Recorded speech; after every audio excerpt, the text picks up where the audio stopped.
area of climate science that is really more like a cult.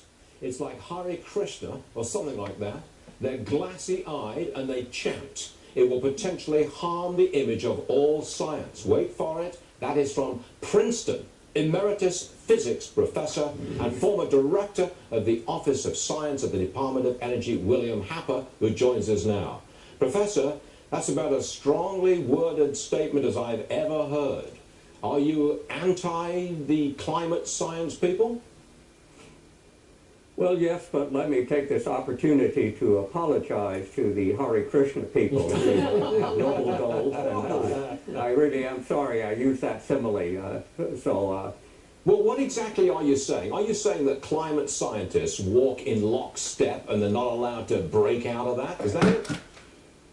No, there are many very good climate scientists. I especially admire climate scientists who do measurements, you know, of temperatures from satellites, properties of the ocean from buoys, you know, concentrations of CO2. These are good scientists, and we should support them. I'm all for them. But there's a cult that's built up around them, you know, and anytime you confront them, instead of talking about the science, they talk about 97% agree with us, you know, we have to be right, you know, so that's what I meant by a cult.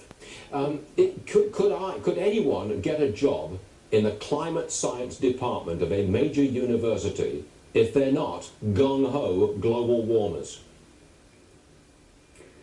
I don't think so, certainly not for the last few years, but I hope that will change, because there's a lot of important climate science that ought to be done, and I hope it will be done. You're not a skeptic, are you? You do believe that the climate is changing and it's human beings who are at least partly responsible. That, I think, is your position.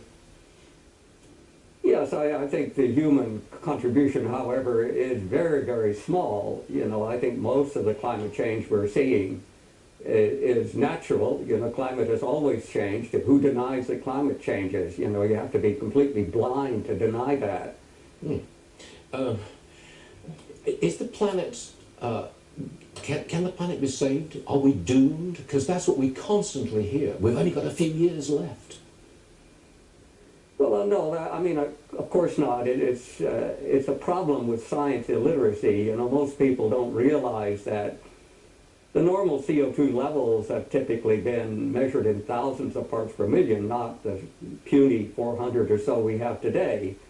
And the Earth thrives, so the idea that the Earth has never had high CO2 levels is completely false. Most of the time, it's never had such low levels as we have now. You see, we don't know learn this. Some facts we never out there. hear this. We just never, ever hear this. I have to ask you, well, sir, now, are you going back to Princeton today? I know you're coming from Princeton Studios. Are you going to teach a class today? How welcome are you on the campus of Princeton University?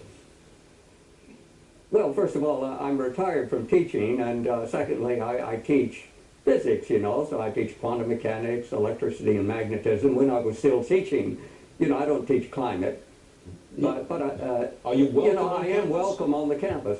You are? Well, we're very pleased to hear that, sir. And you're very welcome on this program, and anytime you want to come back, you better come back, because we like you. Thank you. Professor Happer, thank you, sir. Okay, thank you. Extraordinary, yes. Who would have thought? Yeah. Who would have thought?